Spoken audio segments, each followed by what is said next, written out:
அனைவருக்கும் தெய்வீக வணக்கம்.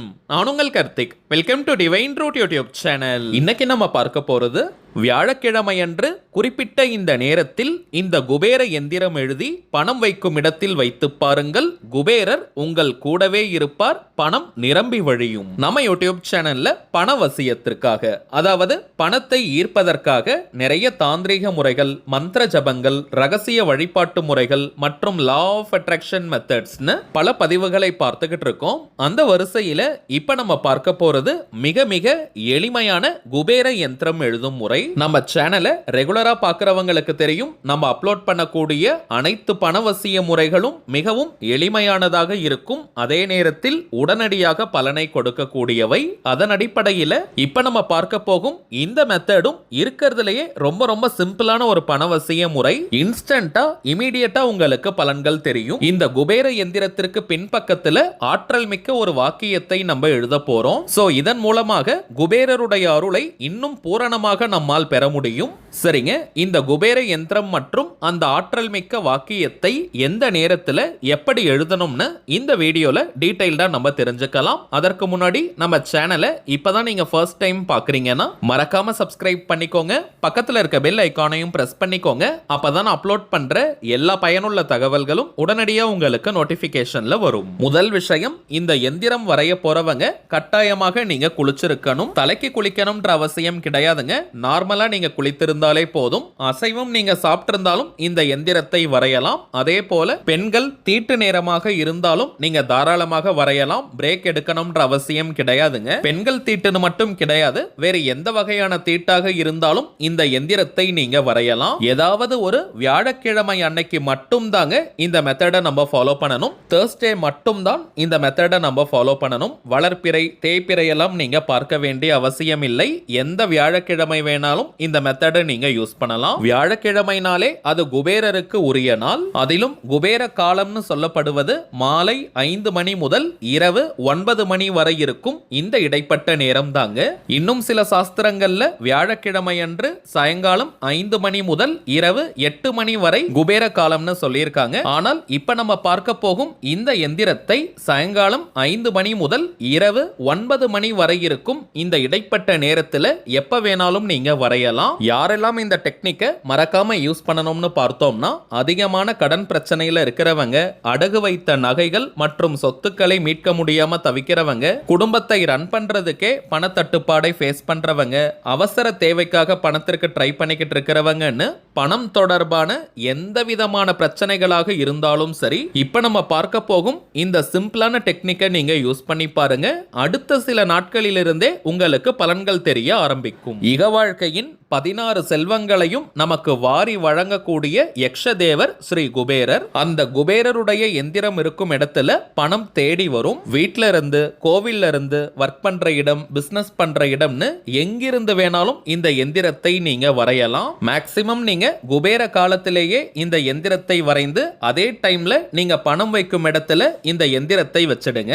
நீங்க சொந்தமா பிசினஸ் பண்றீங்க, வியாபார ஸ்தலங்கள் இருக்கு, கடை வச்சிருக்கீங்கன்னா அந்த இடத்திலும் கல்லா பெட்டி, கேஷ் பாக்ஸ்ல இந்த எந்திரத்தை நீங்க வரைந்து வைக்கலாம். நம்ம கமெண்ட் பாக்ஸ்ல கூட நிறைய பேர் நீங்க சொல்லியிருந்த ஒரு பொதுவான விஷயம், நாங்க பிசினஸ் பண்ணிக்கிட்டு இருக்கோம் ஆனால் வியாபாரம் சரியா நடக்கிறது கிடையாது, நிறைய கிளைண்ட்ஸை கவர்ந்து இழுக்க ஏதாவது சிம்பிளான மெத்தட் இருக்கான்னு கேட்டிருந்தீங்க. இப்ப நம்ம பார்க்க போகும் இந்த குபேர எந்திரத்தை நீங்க வரைஞ்சு வைங்க. தொழில் மற்றும் உத்தியோகத்தில் அதிரடியான முன்னேற்றங்கள் ஏற்படும். தொழில் அபிவிருத்தியாகும். அதே போல தங்கம், வெள்ளி, வைரம் போன்ற உயர் ரக ஆபரணங்கள் நிறைய வாங்கணும் நினைக்கிறவங்களும் இந்த மெத்தடை நீங்க ஃபாலோ பண்ணுங்க. வீட்ல நீங்க வெள்ளி பொருட்கள் அல்லது தங்க நாணயங்கள் அல்லது தங்க ஆபரணங்கள் வச்சிருக்கீங்கன்னா அந்த இடத்திலும் இந்த குபேர எந்திரத்தை வரைந்து நீங்க வைங்க. அது பல மடங்கு தங்கத்தையும் வெள்ளியையும் ஈர்க்கும். சரிங்க, இந்த எந்திரத்தை எதுல வரையணும்னு பார்த்தோம்னா, ஒயிட் கலர் சார்ட் நீங்க எடுத்துக்கோங்க. அப்படி இல்லைன்னா ஒயிட் கலர் அன்ரூல்டு பேப்பர் கூட நீங்க எடுத்துக்கலாம். இன்கேஸ் நீங்க மஞ்சள் அல்லது பிங்க் கலர் பேப்பர் வச்சிருக்கீங்கன்னா அதுல கூட நீங்க இந்த எந்திரத்தை எழுதலாம். ஆனால் ரூல்டு பேப்பர், அதாவது கோடு போட்ட பேப்பர்ல எந்திரத்தை வரையக்கூடாதுங்க. அன்ரூல்டு பேப்பர்ல மட்டும் தான் நம்ம வரையணும். கிரீன் அல்லது ப்ளூ கலர் பென்ல இந்த எந்திரத்தை நம்ம வரையணும். ரெட் அண்ட் பிளாக் நம்ம யூஸ் பண்ண வேண்டாம். கிரீன் அல்லது ப்ளூ கலர்ல எழுதக்கூடிய பென், பென்சில், மார்க்கர், ஹைலைட்டர், ஸ்கெட்ச்னு எதை வேணா நீங்க யூஸ் பண்ணிக்கலாம். ரொம்ப பெருசா நீங்க வரையணும்னு கிடையாதுங்க. சிம்பிளா ஒரு சின்ன பீஸ் ஆஃப் பேப்பர்ல வரைஞ்சாலே போதும். நாம் வரைய வேண்டிய அந்த எந்திரம் இப்ப நம்ம டிஸ்பிளேல கூட தெரியுது பாருங்க. ஸ்ரீ குபேரருடைய எண்கணித எந்திரம் இது. உள்ள இருக்கக்கூடிய நம்பர்ஸை நம்ம ரொம்ப கரெக்டா எழுதணும். எண்கள்ல தவறே செய்யக்கூடாதுங்க. ரோ வைஸ் இப்ப நம்பர்ஸ் நான் சொல்றேங்க.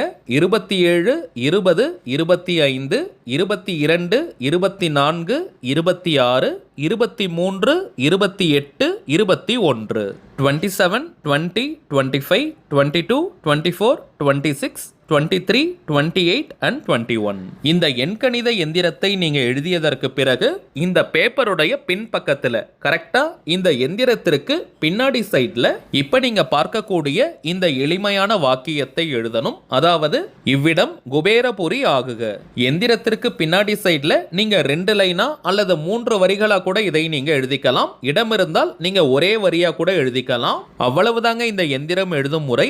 இப்ப இந்த பேப்பரை நீங்க பணம் வைக்கக்கூடிய பீரோ, லாக்கர், கல்லா பெட்டி, மணி பர்ஸ், வேலட், ஹேண்ட்பேக்னு எங்க வேணாலும் நீங்க வைக்கலாம். இப்ப நீங்க ஒரு 2 அல்லது 3 இடங்கள்ல பணம் வைக்கிறீங்கன்னா இதே போல தனித்தனியாக இந்த எந்திரத்தை செய்து நீங்க வைக்கலாம். பேப்பர்ல எழுதுறவங்க நீங்க லேமினேட் பண்ணி கூட வச்சுக்கலாம். சார்ட் பேப்பர்னா கொஞ்சம் திக்கா இருக்கும். இந்த எந்திரத்தை மடிச்சு வைக்க கூடாதுங்க. அதனால நீங்க சின்ன சைஸ் பேப்பர்ல கூட வரைஞ்சுக்கோங்க. ரொம்ப பெருசா நீங்க வரையணும்ன்ற அவசியம் இல்லை. இந்த எந்திரத்தை பணத்தின் மீது உரசுவதை போல நீங்க வைக்கணும். ஆல்ரெடி நம்ம பார்த்ததை போல வீட்ல நீங்க தங்கம் அல்லது வெள்ளி ஆபரணங்கள் வச்சிருக்கீங்கன்னா நகைகள் வைக்கும் இடத்திலும் இதே போல அந்த எந்திரத்தை நீங்க வச்சிருங்க. இத்தனை நாட்களுக்கு ஒரு முறை இதை நம்ம மாற்றணும்னு ஒரு கணக்கு கிடையாதுங்க. இன்கேஸ் அந்த எந்திரம் ரொம்ப பழசாகிடுச்சு அல்லது கிழிந்து போய்விட்டால் நீங்க மாத்திக்கலாம். ஆனால் அடிக்கடி அந்த எந்திரத்தை நீங்க மாற்றாதீங்க. சோ நீங்க லேமினேட் பண்ணி வச்சுக்கோங்க அல்லது கிழியாமல் நீங்க பார்த்துக்கோங்க. பழைய எந்திரம் இப்போ கிழிஞ்சு போயிடுச்சு அல்லது தொலைந்து போய்விட்டால் திரும்பவும் வியாழக்கிழமை அன்னைக்கு மட்டும் தாங்க இதே போல எந்திரத்தை நாம் செய்து வைக்கணும். அதுவும் ஆல்ரெடி நம்ம பார்த்த குபேர காலத்தில் தாங்க செய்யணும். வீட்ல இப்போ 4 பேர் நீங்க இருக்கீங்கன்னா 4 பேரும் தனித்தனியாக உங்களுடைய மணி பர்ஸ்ல அல்லது வேலட்ல நீங்க செஞ்சு வச்சுக்கோங்க. இந்த எந்திரம் செஞ்சு வச்ச அடுத்த சில நாட்களிலேயே பார்த்தீங்கன்னா பணவரவில் நல்ல இம்ப்ரூவ்மெண்ட் உங்களுக்கு தெரிய ஆரம்பிக்கும். நகைகள்லாம் நீங்க அடகு வச்சிருக்கீங்கன்னா அதை மீட்பதற்கான சந்தர்ப்பங்களும் சூழ்நிலைகளும் உருவாகும். உங்களுடைய பொருளாதார நிலையில ஒரு மிகப்பெரிய வளர்ச்சி ஏற்படும். கரண்டா நீங்க பணவசியத்திற்காக எத்தனை தாந்திரிக முறைகள் அல்லது ரகசிய வழிபாட்டு முறைகள், law of attraction methods follow பண்ணிக்கிட்டு இருந்தாலும் இப்ப நம்ம பார்த்த இந்த மெத்தடையும் நீங்க சேர்க்கலாம். முழு நம்பிக்கையுடன் இந்த எந்திரத்தை நீங்க வரைஞ்சு வச்சு பாருங்க. அனுபவ ரீதியாக பலன்கள் உங்களுக்கே தெரியும். சரிங்க, அவ்வளவுதான் இந்த பதிவு. நிச்சயமா உங்களுக்கு பயனுள்ளதா இருந்திருக்கும்னு நினைக்கிறேன். மேலும் இந்த வீடியோ உங்களுக்கு பிடிச்சிருந்தா மறக்காம லைக் பண்ணுங்க. நம்ம சேனலையும் சப்ஸ்கிரைப் பண்ணிக்கோங்க. தேவைப்பட்டுச்சுன்னா உங்க ஃப்ரெண்ட்ஸ் அண்ட் ஃபேமிலிக்கும் இந்த வீடியோவை ஷேர் பண்ணுங்க.